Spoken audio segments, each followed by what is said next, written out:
Dun, dun, dun, dun, bum, bum, bum, bum. That was my royalty-free version of the Game of Thrones music. Today, This American Dice presents Dungeon World, After the Last Battle, Episode 6. On the run from the great chittering hordes of Claw and Calamity, can our heroes solve a puzzle that no magic or brute force can overcome?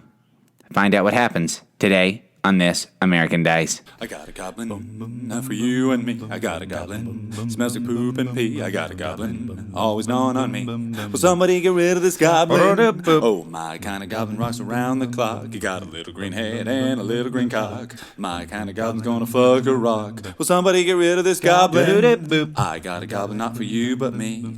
I got a goblin loving hee. I got a goblin want it grinding on me. I think I fell in love with this goblin. Oh, my kind of goblin making sweet, sweet love. Gonna need a gauntlet, not just a glove. My little goblin and me like a two turtle doves. But ain't it legal to marry a goblin? I got a goblin for you and me. I got a goblin smells like poop and pee.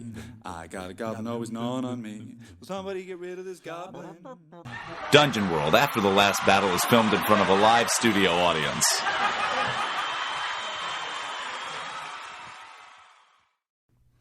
Episode 6. Hot for key? Sure. Or Keegan-Michael Keyhole. You can feel that, that sense of ill, that ill portent, like that, magical rippling kind of in things. It's kind of reared itself up again. You feel like something's up. Some great source of power is shaking or rumbling. There's a tremor in some great source of power. But Jeff and the Dirks, the big thing that they realize is while they're kind of maybe clearing off some of the rubble to get Roscoe out of that chest that he leaped into for safety, there's a few more rocks that are being moved, and you realize it's like a goblin that's moving some stuff with you guys. And then and it kind of once it sees that you notice it, it's kind of and then runs towards kind of the place where you guys came in. And then you hear that chittering and skittering noise. And pretty soon when you look over, you see first all their eyes, and then that horde of these goblins comes in again. And now there's, at least 30-something, 40-something, maybe 50-something of these goblins that are pouring into this room. They have sticks and rocks. One goblin has a severed hand of another goblin. Nothing a couple Dirks can't handle. Am I right, Dirk? He high-fives you. And I'll be says ow. Oh, sorry. And then he goes, we're going to have sex later, right? Oh, yeah. Okay, cool. Why wait? All right, so what's the game plan here, fellas? So Roscoe's in this box. All right, I gotta. Gritta's gonna just get in the battle stance and just defend these kids. Cool. Stand in defense of these people. Just zooming Roscoe. Cool. So Go ahead and roll defend, Gritta. Wait, did Gritta kill that lion? Or was I just making she it up? did. Okay, good. She smote it a singular concussive blow and crushed the essence of emerald right out of it. All right. So these goblins are pouring into this room. Meanwhile, what are you fellers doing? What are the Dirks and Jeff up to? I'm gonna kill them. You're just gonna attack more of these goblins? Yeah. Well, I think Dirk was holding up a pillar to keep the other Dirk and his friends from dying. And he did that for long enough to get them out of harm's way to the tune of a certain amount of damage to himself. Mm-hmm. And so now that all these goblins are rushing in, I think he'll just roll away from that pillar and watch it collapse on all of them. I think that's his plan. I'm going to run away. Okay, so is Dirk? Maybe Dirk's going to try to use almost do something similar to what he did before. This time, use some of that rubble to kind of cause the further collapse of part of this roof. Well, I thought he was literally holding up that pillar, and I thought it was going to be some dramatic thing where he's like, "Go," and then other Dirks is like, "No, I can't leave you," and then there's a long moment between the two of them. But But now that these goblins are ruining that, he'll just be like, fine, you guys can hold up this pillar. All right.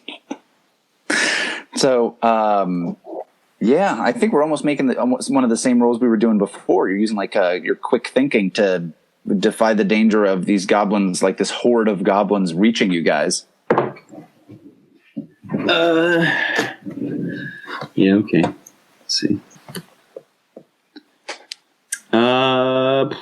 Yeah, it's either quick thinking or acting fast. But quick thinking is fine by me. Yeah, because I think you're trying to more like utilize the environment. Sure. Okay. I rolled a 5. Oh, all right. Okay. So yeah, I think actually you're like, don't worry, I'll use this. And yeah, no. I'm like, I've got an idea, and then I start explaining it. I've got an idea. Yeah. Oh, I like a few different options. One of the ideas could be like you're explaining, like, I'm going to use part of this. I'm going to press on this pillar to knock down more of these things and prevent these goblins from, and then they just swarm you. Exactly. Or, it's just like slow thinking. Yeah. Like, and then you'll leverage this rock with this other rock. And they're like, wait, what rock? And I'm like, this rock over here. Right. And yeah, these goblins just absolutely swarm Dirk. And yeah, I think that we just watch Dirk just get swallowed by this horde of these goblins. And just like being torn apart. And the other Dirk is like, holy crap, run. Yeah. I didn't sign up for this shit. Right. And so now Leigh will be playing 8-fingered Dirk, who on the middle finger on his left hand has a weird scar. Yeah. Yeah, and 8-fingered Dirk was like, I thought Ragnar was good and all, but then I watched myself get torn apart by like 1,000 goblins, and fuck that. There you go.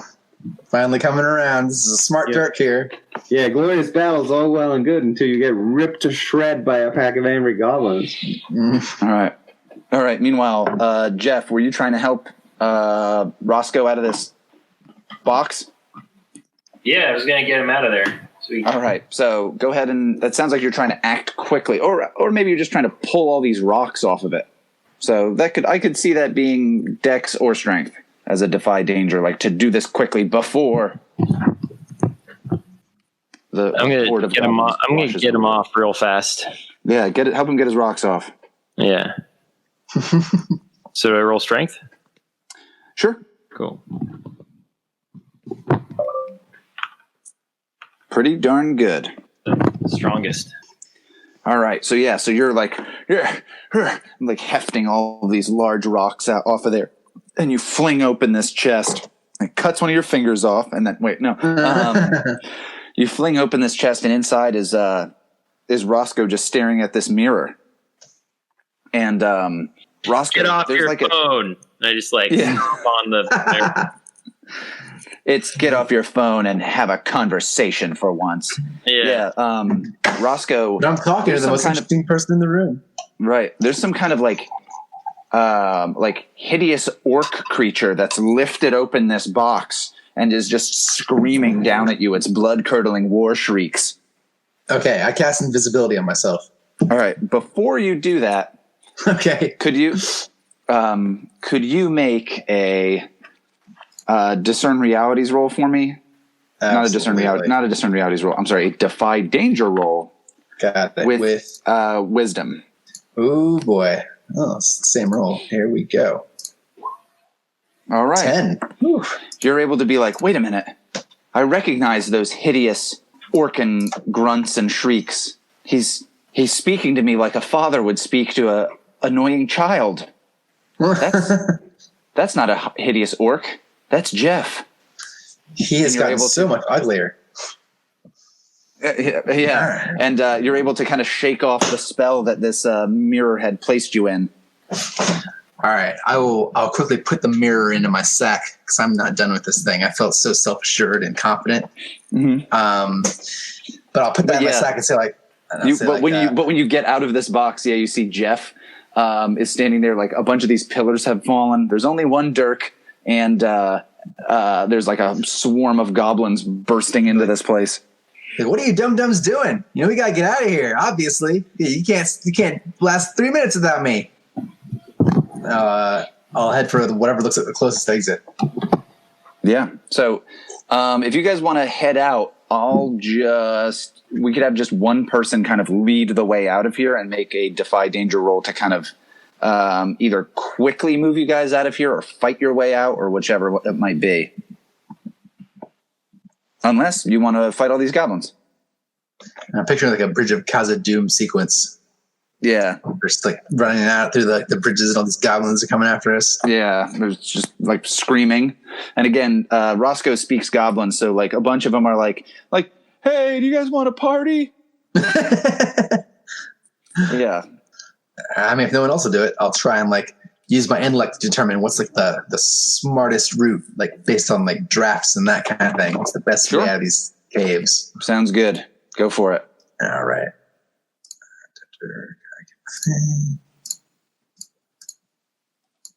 All right, got a 13. 13. Pretty good.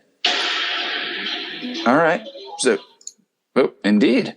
Are you guys good to head out of here if Roscoe leads the way? Oh, yes.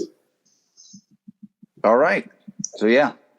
So I'll say that you guys can start to head out like farther into these caverns. All right. I'm just going to keep going until we don't hear any more chittering and requests to party behind us. Yeah. Yeah. You hear a few more yells of that. Like, hey girl, what's up? Hey girl. Girl, you thick.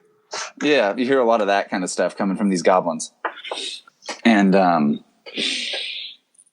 right. You guys arrive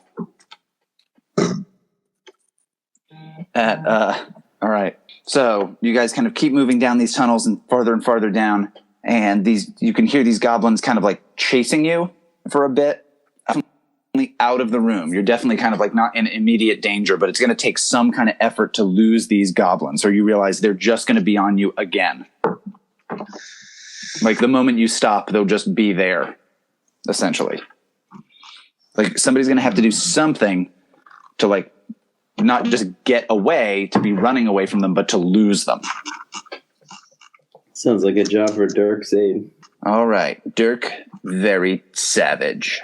Mm-hmm. Number 2, /8 fingers.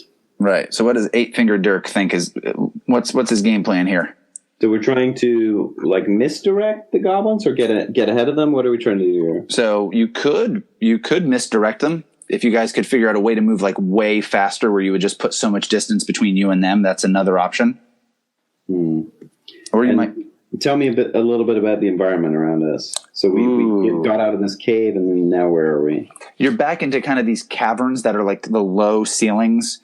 But you could be, it sounds like you might be discerning realities if you're like really trying to study your environment and with what's around you to see if it could be advantageous somehow.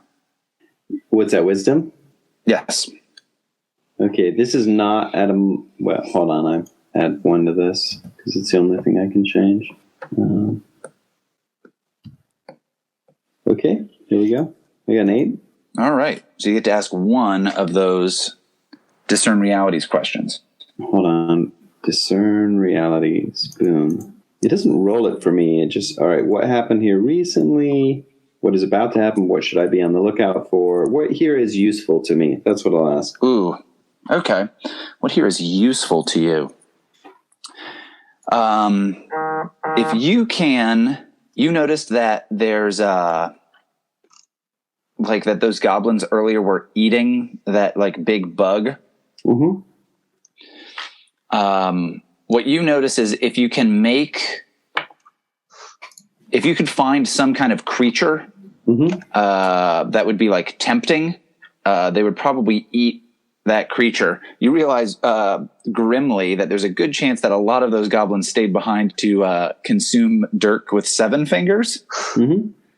And that the odds are fewer goblins are chasing after you. But if you could create some other kind of tempting bait, it could get them to like essentially leave you guys alone at least for a bit and give you way more time to move ahead. And is there anything close that sort of fits the bill? Ooh. And in fact, yes, there is. 3 somethings. 3-somethings. Yeah. Well, aside from your party members, 3-somethings. The remainder of your fingers. Yeah, all your extra fingies. Ooh. Actually, I hate to go back to this. One easy thing is if you just ditched a bunch of your rations, that might slow them down, especially if it's like, oh, we have all this like salted pork or something like that. So we're into these caverns, and then we're like at a cliff face, or it's just like caverns with a low ceiling, or what? So you're in these caverns, just kind of running through these labyrinthine caverns, like following Roscoe and Gritta's kind of lead at different points. They've kind of taken turns leading the way here. And how many are left chasing us, do I expect? There's still got to be at least like 2 to 3 dozen of these goblins chasing you guys. All right.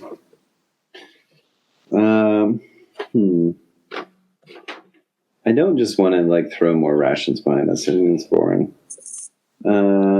Yeah, I don't want to do that. I don't think there's a lot of options here. Like try to collapse the ceiling again, but I've done that like twice already. Don't want to do that. Don't want to leave rations behind. Poison that I have is not going to particularly work. Do we still have that mirror? Yeah. Okay. So what about if I cast Unseen Servant, which is a cantrip, and like as we leave, I get the Unseen Servant to just hold the mirror up in the direction of the goblins chasing us, and just hope for the best. They just like pause long enough looking into this mirror, and like maybe fight over it or something. You know what? That sounds awesome. Go ahead and do that. That's cool. Sorry, I forgot about that mirror already. That should tell you how important I thought it would be, but actually it sounds way better. But yeah, that sounds pretty good. Leigh, you're like, wait, or Dirk is like, wait a minute, that mirror, it distracted the hell out of Roscoe. Maybe it'll distract the hell out of these goblins. This thing raises the hell out of your self-esteem, and it seems to me like these guys could really use some more self-love, because they think it's all about partying and eating people, but really they seem to look inside themselves. So I'll like get my Unseen Servant to simply hold it in place, like facing the oncoming goblins as we get going. Sounds good. Go ahead and make that spell roll, Carl. Ooh. 11. You lucky bastard. All right, so 11. All right, so what is your... This is almost a dumb question. What does your Unseen Servant look like? But what does this look like as you have this mystical thing do this? So my Unseen Servant just looks like an impossibly handsome version of me with like really luscious hair.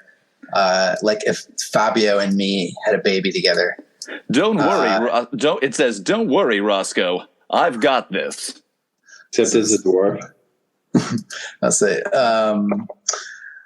Yeah, and like I just want to like hold it and sort of be like holding out really enticing, like for the goblins. Be like, look out! Look at these dashing fellows looking at this mirror. You deserve better. Hold up a mirror to goblins? Not a problem at all. Yeah, he's got a really deep, heroic voice. Yeah, perfect. I imagine that doesn't actually go on. That's just in Roscoe's head how he sees the servant. Yeah, he's like nodding and smiling to himself. Yeah. And so there's just this that's what Roscoe sees. To everybody else, the mirror is just floating. Before I got the mirror, he was sort of an ugly version of me, but now that I have all this self-respect. Yeah, this is the version of you that you saw in that mirror. Oh, I like that a lot, mirror. Actually. That's kind of cool. I'll never forget. And who could forget you, pal? You're 1 in a million. No, 1 in a billion. I kiss him on the lips. No. Like several seconds. So, no, you're too important. I'll stay behind. So you're a good man, me. So, I've only met one man better. I think you know who he is. And he winks. Looking around. Yeah, exactly. So you guys see Roscoe like interacting with nothing. And maybe Jeff is like, what a weirdo. But yeah, so that's the deal. At some point, like these goblins come by and like a whole bunch of them see this mirror and they stare at it. And one of the goblins like looks in it, and we briefly see things from his perspective. And he looks still exactly the same, and he's like, he looks next to him, and there's like another goblin, and it's like we hear like their weird chittering language, and it's like, Scrutch, I've always wanted to breed with you. Here, jump into the refuse pile with me. And he's like, oh, Skringus, that's what I've always desired. And soon these goblins instead of fighting with one another, it just turns into a disgusting mound of writhing goblin bodies, and you're like, oh. And soon, I think the smell pushes you guys further out of here. Glad we could bring joy to these caverns. Yeah. Jeff joins. Jeff tries, but Jeff tries to join in, but the musk is too strong even for Jeff. He's kind of repulsed. But yeah. All right. So, as you guys kind of journey further into these caverns, you feel like you've been traveling for a long, long time. Eventually, you've kind of like started to move your way upward. And for the most part, this isn't any kind of steps. Like you're just kind of like walking through like these tunnels. At times, the tunnels start to become like shorter and shorter, like everybody has to duck down. And you get to the point where you kind of feel like this is the right way, but we're having to almost crawl forward. And it's as much because the ceiling has become lower, but also because you've started to go uphill pretty significantly. And like just walking while hunched over is more difficult than actually like kind of crawling maybe on all fours. And you kind of move and you're going for hours. You guys probably do stop to rest at some point. But as you like kind of head on through after several more hours, things open up again, and it opens up into this like incredibly tall chamber. It's like a half circular chamber. You guys come in at like the top of like the circular part, and the wall in front of you is flat, and it's definitely flat and does not look natural at all.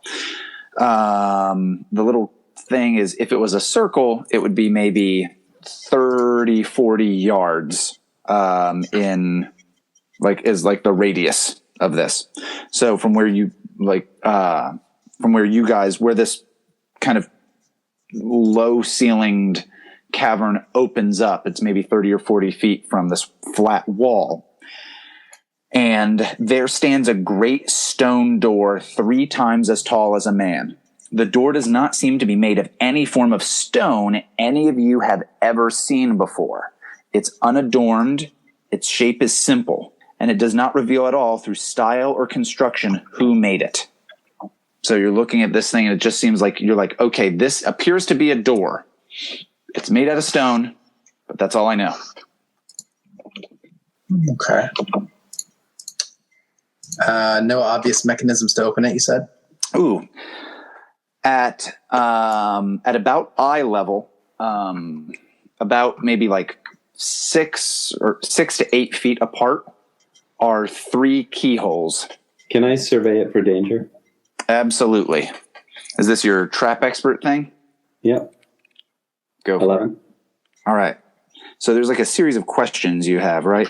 Yeah. So I can ask. So on a 10 plus hold 3, which is all of them. So I'll just ask you these now. Okay. Is there a trap here? And if so, what activates it? What does the trap do when activated? What else is hidden here? Okay. So there is not a trap. So this isn't a trap, but it is a complicated door. So I'll tell you that. So instead of it just being like, no, there isn't, your other questions are useless. Like this isn't a trap per se, but it is like a very complex door. As you're looking over this thing, you're like, I've picked my fair share of locks in my day. This seems like it would be very complicated. Mm-hmm. And you're looking at like kind of where you are, and you kind of count the amount of, you kind of think about like how you've traveled up, and you realize based on where you had been before, this door should open up to what could be where we started. The lower levels of the round sphere. Mm. Bum, bum, bum.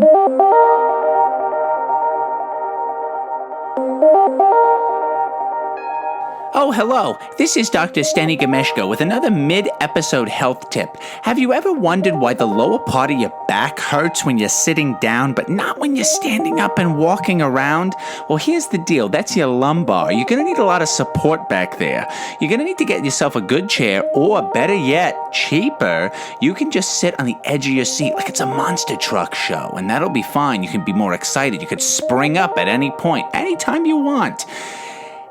Afterwards, though, you're going to want to make sure that the bottom part of that chair is cleaned real good, because especially if you don't wipe super well, that's going to be real stinky, and maybe, depending on what you're wearing, there's going to be a little stain down there. Anyway, this is Dr. Steny Gameshko making sure you understand that you need to both take care of your back and take care of your seat. Thanks, everybody.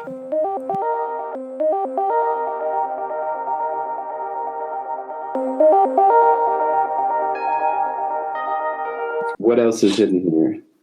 So that's the thing that's hidden.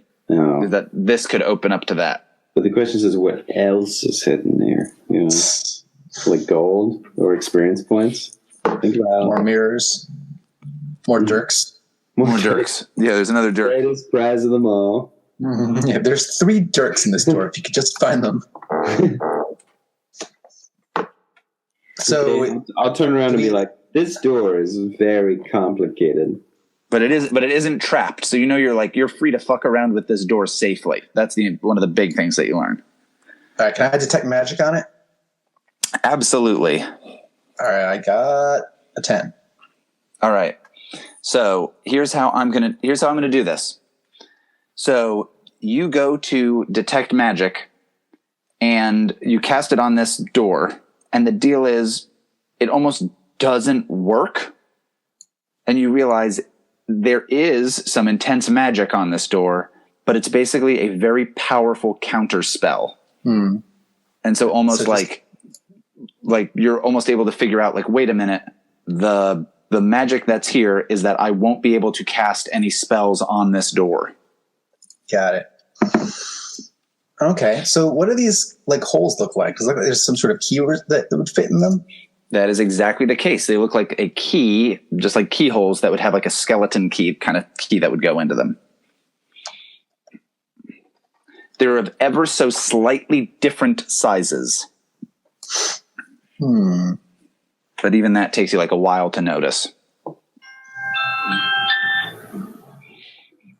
Is there anything in this room that might provide some kind of clues of what these keys are about? Could you say that again? I'm sorry, you cut out a little. But in the rest of the room, is there any sort of clues that would point to where we would find these keys or anything? Ooh, sounds like this is maybe a discern reality roll. Does that sound right? Yeah. Mm-hmm. Oh, geez, I got an 8. Oh, boy. All right. When you closely study a situation or person, you get to ask one of these bad boys. So, yeah, I guess I was asking what here is useful or valuable. All right. So, what here is useful or valuable to you? Your friends. Yeah, your friends. Yeah, I guess the love of Christ. The way I was kind of framing that before was any kind of clues that would point to where these keys might be or anything. I'm going to say that you don't think that you see a key here, but you Are the keys just under the mat by the door? No, but this door is made of stone, and you remember that's the thing that's useful or valuable to you, right? And as a dwarf, can't you speak with stone? Nope, I took the other thing. Ah, fuck. Okay. All right. So Do we that still part's not Dirk Seven's missing severed finger? No, it grew into you. Oh, I'll try my middle finger on the door. All right. I'm trying to give David an answer to his question that's like a useful actual answer of what here is useful or valuable to you. There's Dirk's middle finger. Yeah. Oh, there is it's pretty cold in here, and there's like a stalactite that's dripping water. It has like some icicles frozen to it. And you are like, wait a minute, water could be kind of useful when it comes to like doors and that kind of thing. Like maybe possibly flooding that lock in some way or another, or maybe the water could be used in some kind of magical ritual to help make a tool, something like that. But you're like, there's water here. That's this like freezing cold mountain water that's dripping down. Perhaps that something could be done with that. Yeah. But Dirk is gonna start fucking around with one of these keyholes. Yeah, just sticking his middle finger right in there. Okay. Rotating it around. I'm the key. I'm the key, he says. The key was me all along, just like that. All right, so are you trying to pick any of these locks? Yes. Okay, awesome. Go ahead and make a dex roll. 11. Pretty good. All right, so one of the things that you're able to do is you, let's say, start on the left, and you kind of like stick your finger in there, and then you maybe take out some tools, and you kind of screw around with it, and the lock on the left just will not open. Okay, good. Nailed it. You go to the lock in the middle, and you are able to open it. Yes. And you're like, that wasn't very difficult. Like, went down, idiots. I'm pretty good at this. That wasn't that tough. Mm-hmm. Then you go. Maybe I should go back to that left one again. Do you do that? No. Okay. Well, then you go to the lock on the right, and you go to pick that lock, and not only can you not do it, but as you're screwing around with it, you hear like click, and the one in the middle seems to lock again. Damn it!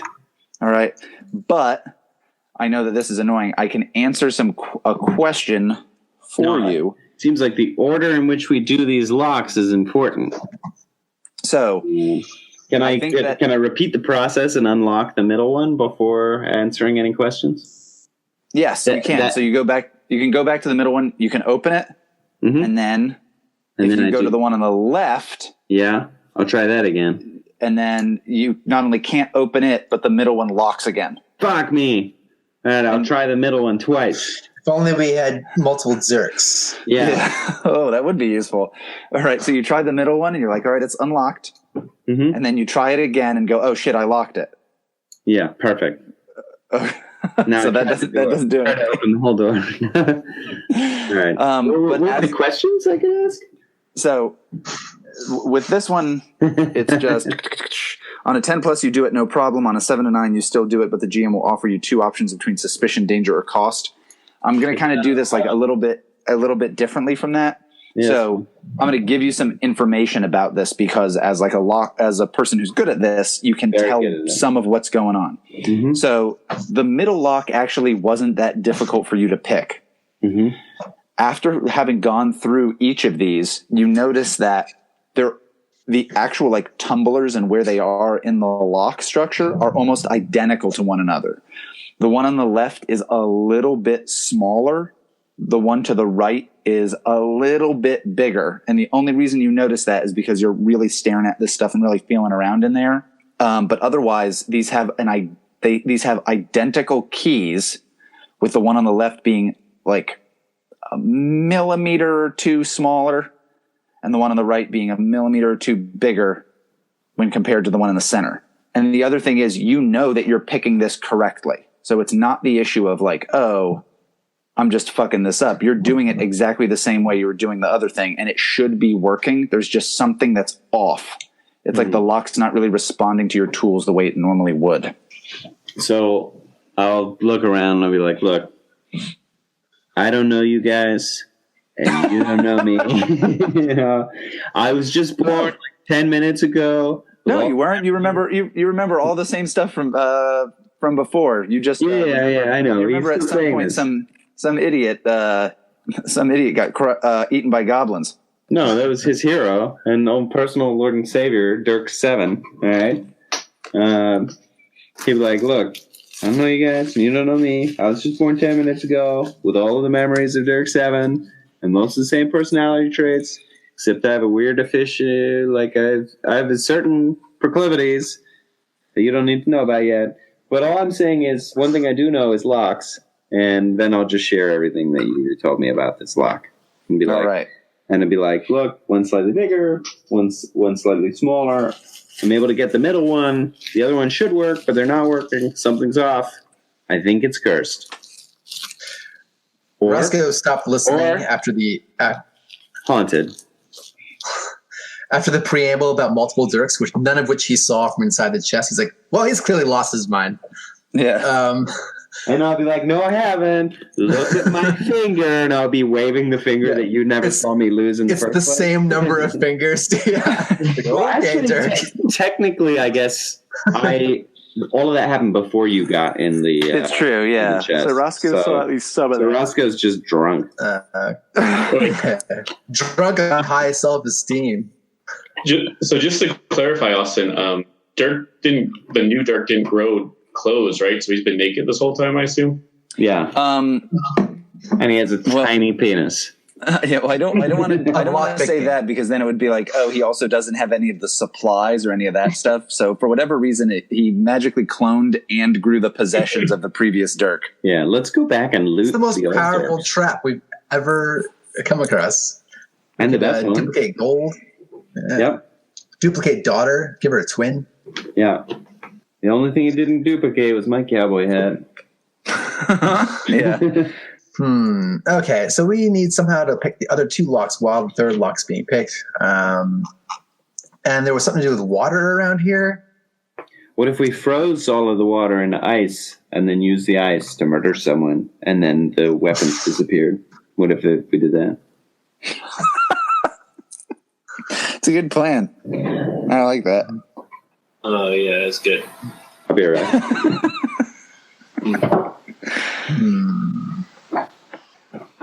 All right. I'm really fucking tired. Yeah, so you guys are standing in front of this massive, 15, 18-foot door. What have we picked up so far? Like, we lost the mirror. We have an ogre teething stone. I think that was so big you guys couldn't take it with you. Okay, we don't even have that. So nothing else I can think of that we have. There's that fiery pen too. You got there's the pen. There's the pen. Mm-hmm. The flaming pen of J.K. of Rowling. I say, Jeff, it couldn't hurt. Why don't you just try drawing a new key with that magic pen? Stranger things have happened. All right. I'm gonna draw a key. How good is Jeff at drawing? He's all right. You're like, yeah, that's a key. Drew a key on the. What are you drawing on? I'm drawing in the dirt. All right. You're like, oh, well, I drew a key, but it's got a lot of dirt in my pen nib. I'm going to have to clean this out if I want to use this as a regular pen later. What a pain in the ass. It looks cool, though, because the pen's on fire. So that part's cool. Hell yeah. Yeah, so I guess I'll draw it on paper. Oh, well. Well, now you got to clean that pen nib out. Yeah, I'm going to clean it out. Yeah. So this is a real pain in the butt. So yeah, so you do that. He draws like you would with your finger in the dirt or with a stick in the dirt. He draws a key. Nothing occurs. And then he's like, no, I got to clean this thing. All right, while he's doing this, I'm going to magic missile the door.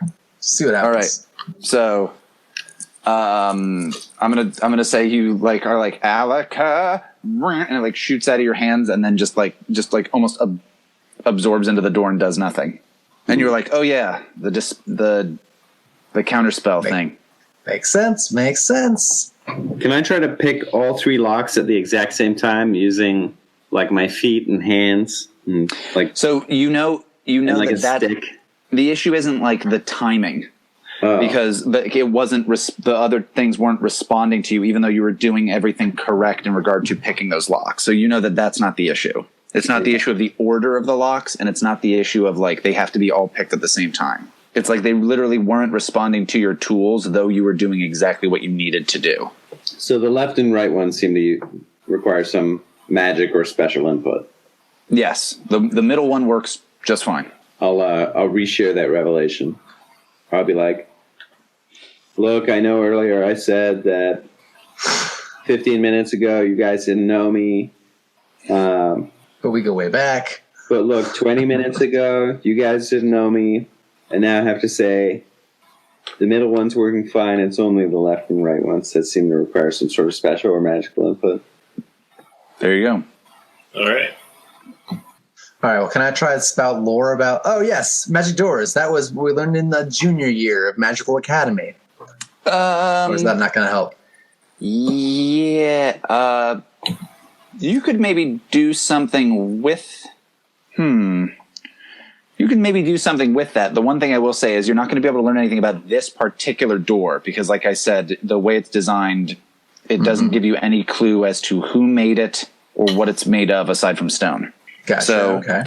If you narrow down what you're trying to recall or remember, we could do that. But just if it's like, oh, magic doors, that might be a little too broad.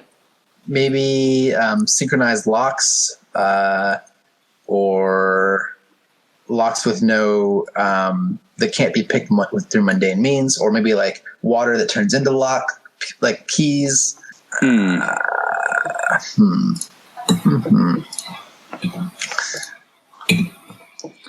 Yeah, you could try to do something about that. Go for it. What was the deal with the water again? It's just like a little stream going by, or what?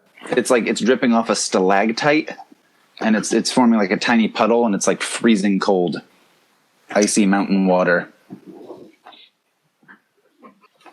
Just magic missile that, or drink it, or do anything. Freezing cold.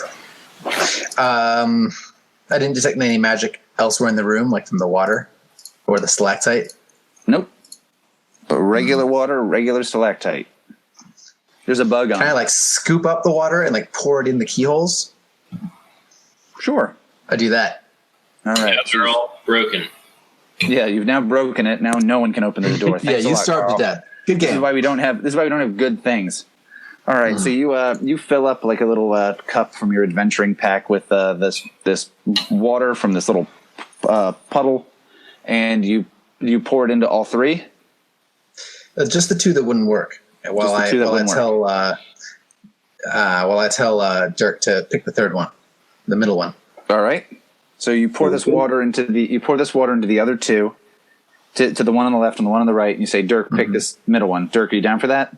I'm double down. Okay, so you pick the middle lock and it opens. Then what? Do I notice anything about like what's happening inside the locks? Like, is the water doing anything? Is it like anything crazy magical happening? So it sounds like you're listening real closely, examining these locks, like these keyholes really closely. Go ahead and make a discern realities roll. Man, these are the best rolls I've ever gotten in a game session. Yeah, you're knocking it out. All right. So,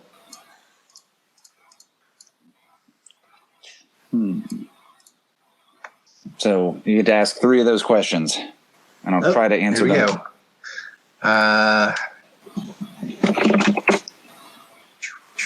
Find where those questions were real quick. Okay.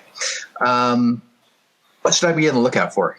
You should be on the lookout for. You noticed when you poured that water in, there was some like slight, like almost like barely perceptible like clicking noises that were being made inside the lock on the left.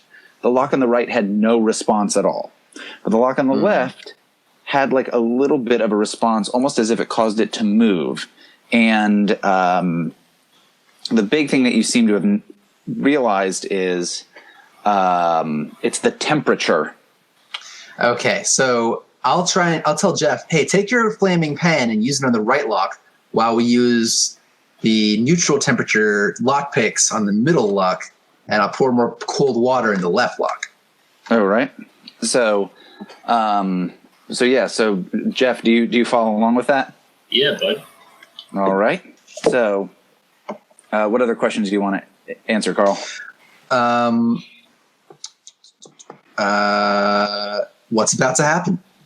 So if you basically are able to like hear this stuff, and you've poured enough water in there, Jeff's holding that like flaming pen up to the other lock long enough, and you hear like you think you hear it the clicking in the lock to the right, but the door doesn't open. You realize what's about to happen is if Dirk were to now pick those other locks that the temperature has been changed, it might work now. All right, I'll tell Dirk that, and as he does whatever he wants to do, my third question is, what happened here recently? So, there were... what happened here recently? The biggest thing I think that you will recently learn, and I think you'll kind of learn this once the door opens, is the round sphere has like kind of rolled itself up here, and this door kind of like by coincidence leads into like an old like abandoned level of the round sphere that you guys can enter into, and essentially like opening this door will get you entrance into the fortress that you've been seeking to enter. So the thing that happened here recently is that this has become a door to that fortress. Like that has not always been the case. Well, I'll share that information with everyone. And I'll say, all right, take it away, Dirk. I'll take it away.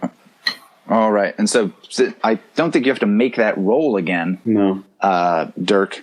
8 of 10. You can just unlock those other 2 locks. I'll do it. And you make the realization that you're like, oh, the key to this door is that you would just use the same key, and heating it up and cooling it down would ever so slightly change its size so it could better fit with the locks. And they seem to be made out of some kind of alloy that responds to that temperature better. And so now that the lock is heated up, I'll say the key to opening this door is to have the right key. To have a thief of exceptional skill. Yeah, but we don't have that, so I'll just open it. All right. But yeah, so after you have unlocked the third of these 3 locks on this door, the door itself kind of opens out toward you, and you realize, gentlemen, and the air inside feels different. It's much it's less like dank and musty. It smells of water. It smells of like dust and that kind of stuff. Like smells much more like, oh, this is something where like people have been, or their things are, and you realize there's all kinds of like crates of like down here that look like they are tremendously old and have maybe even started to like go bad. And you realize like you're no longer in this kind of natural environment of these ancient catacombs. And I think maybe Dirk will realize that, especially because he had learned that the catacombs, the caverns were super ancient. You guys have now entered the round sphere, the keep, the last remaining keep of the globalist rebels. Dun, dun, dun, dun, bum, bum, bum, bum. That was my royalty-free version of the Game of Thrones music. Yeah, I thought that's where that was going at first. I was like, no, that's not it. Yeah, that's the You Can't Sue Me version of that music. Oh boy, what are those guys going to get into next now that they've opened that door? Dungeon World, after the last battle, is Leigh as Dirk, very savage. David as Gritta Grimhammer, Alex as Jeff the Scowl, Carl as Roscoe Tinklechimes, and Austin as your game master. Music for this episode was by Austin and Alex. No, not the one who plays Jeff. Dungeon World is a game by Sage Latora and Adam Koebel, if I'm saying that correctly. Please make sure to join us next time on Dungeon World after the last battle. All that and more on This American Dice. We're gonna have sex later, right? Oh, yeah. Okay, cool. Why wait?